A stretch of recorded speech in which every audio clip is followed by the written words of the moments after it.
રાંદેર ગુરાઠમાં અમૃત યાત્રા શ્રી રામ રથયાત્રાનું સ્વાગત કરવામાં આવ્યું. સંતો અને સામાજિક આગેવાનો આ યાત્રામાં હાજર રહ્યા હતા. શ્રી રામ યાત્રાને રાંદેર ગુરાઠ હનુમાન મંદિર પહોંચી હતી. વિવિધ મઠના સંતો મહંતો, વિવિધ સામાજિક આગેવાનો ઉપસ્થિત રહીને આ યાત્રાને પ્રસ્થાન કરાવ્યું હતું. 22મી જાન્યુઆરીએ અયોધ્યા ખાતે રામ મંદિર લોકાર્પણ થનાર છે. તેના ભાગરૂપે સમગ્ર ભારતમાં 75 જગ્યાએથી અમૃત યાત્રા અને શ્રી રામ રથયાત્રાનું આયોજન કરાયું હતું.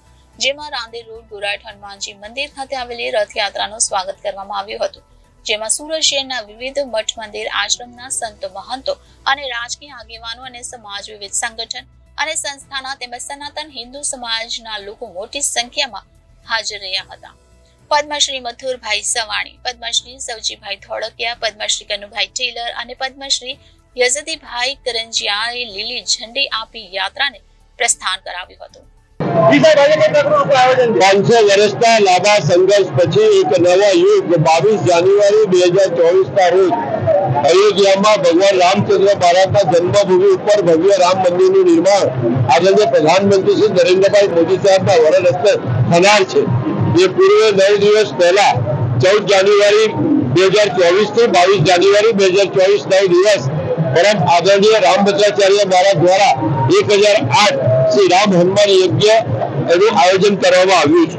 આની અંદર સુરત પણ મોટા પ્રમાણમાં સહભાગી થનાર છે અને આ હનુમાન મહાયજ્ઞ અને રામ જન્મભૂમિ લોકાર્પણ કાર્યક્રમના પ્રચાર અને પ્રસાર હેતુ ભારત વર્ષમાં 75 સ્થાનો ઉપર આ પ્રકારની યાત્રાનું નિર્માણ છે. આજે 13 તારીખે 2 ડિસેમ્બરે આ યાત્રા સુરત મહાનગરમાં આવી છે. એમાં કોઈ સુરતી હોય, સંતો મહંતો, સામાજિક આગેવાનો, રાજકીય આગેવાનો અને તમામ ધર્મપ્રેમી જનતાએ એનું ભવ્ય સ્વાગત કર્યું છે.